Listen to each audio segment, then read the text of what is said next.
Hi! Here is a new bird feeder, shaped like a cat. A few weeks ago I showed you how to create a bird feeder on an exotic theme.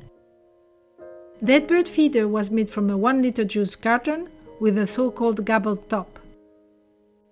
This time I used the box in the shape of a rectangular prism or a brick if you prefer. The first step is to make a hole on either side of the container. Make the holes in the shape you want.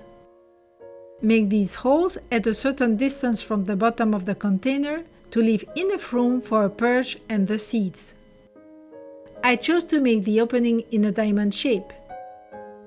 This will be the cat's mouth. If you prefer, make a pattern and draw it on the container. Then cut the openings in both sides of the container. To create the ears of the cat, take a piece of construction paper and fold it in half. Draw one cat ear. Cut 2 layers of construction paper. Next, cut a notch in the middle of each ear. The notch will help give volumes to the ears. Put a little bit of white glue on one side and fold the other side over the first. To hold it in place while the glue dries, use clothespins. Make 2 slits in the top of the box to be able to insert the ears. When the ears are in place, fasten them with a little bit of white glue or hot glue. Cut a wooden dowel longer than the width of the container. The dowel will serve as a perch on which the birds can settle for easy access to the seeds. Measure where you want to place the dowel and make a hole with small pointed scissors on each side of the container. When the holes are large enough, insert the wooden dowel and make sure it is centered. Glue the dowel in place. Apply a coat of white paint to the container to hide the inscriptions. I decided to paint my cat orange. My inspiration for the color comes from my cat Lotus. Hi, I am Lotus.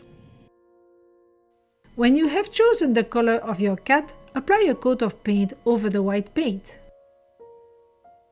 To have a uniform color, you will probably have to apply at least 2 coats of paint. Draw eyes and a nose above the opening of the mouth.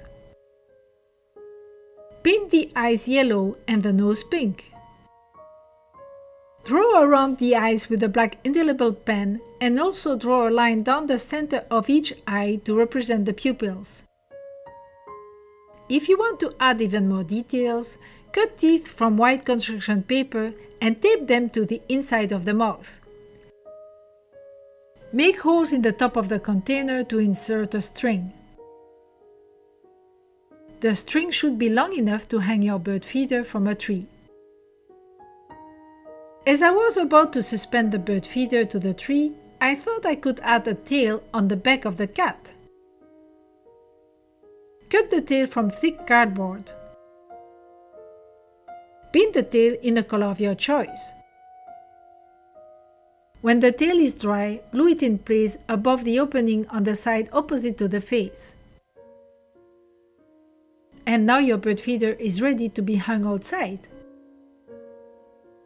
Put fresh seeds for the birds that are common in your area. After a few days, you should be able to observe the birds that come to feed at your bird feeder. To print the illustrated instructions of this project, click on the link below the video and visit the Anima Plates website to find hundreds of creative projects.